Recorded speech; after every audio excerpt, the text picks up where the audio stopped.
Nyongera tekinolojiya njye nyobora inyamaswa zose. Reka ntegereze ubundi nkore icyo bita tekinolojiya.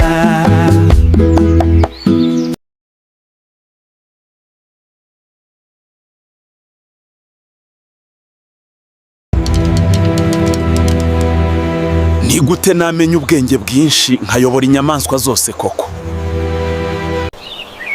Reka njye kureba uwanyongera ubwenge ari byo bita tekinolojiya.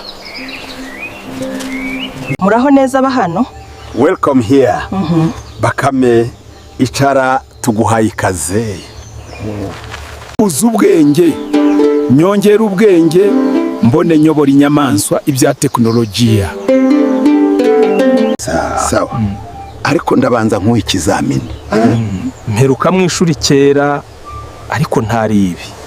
Uzanzanira inyoni zuzuye iki giseke, inzoka iresha n'iyi nkoni, n'amata y'imbogo yuzuye iki cyansi. Nubizana byose nzakongerera ubwenge bwinshi. Reka ngerageze nzabizane.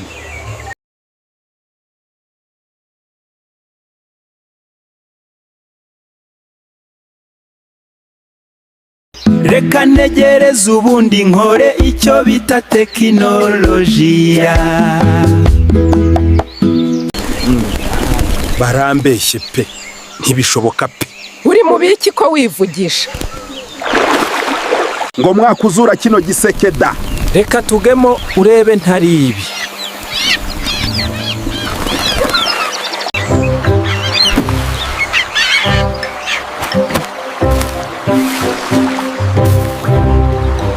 Barambeshye pe, ntibishoboka pe. Bakame bite ko wivugisha? Ngo ureshya n'iyi nkoni kandi uri shoti. Reka nipimeho urebe.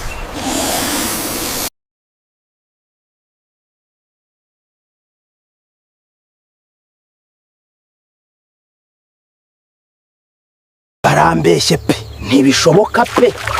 Bakubeshya iki se mani? Bakame we, ngo wakuzuza amata kino cyansi da.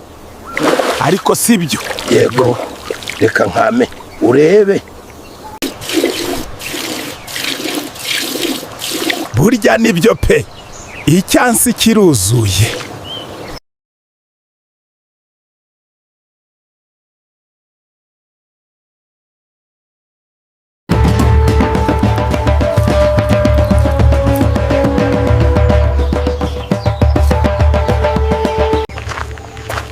Muraho neza, dore byose ndabizanye. Good.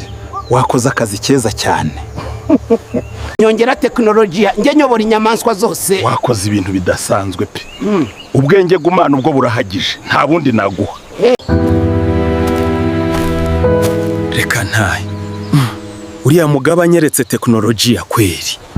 Ukore subscribe ku Ubumenyi Buzima TV.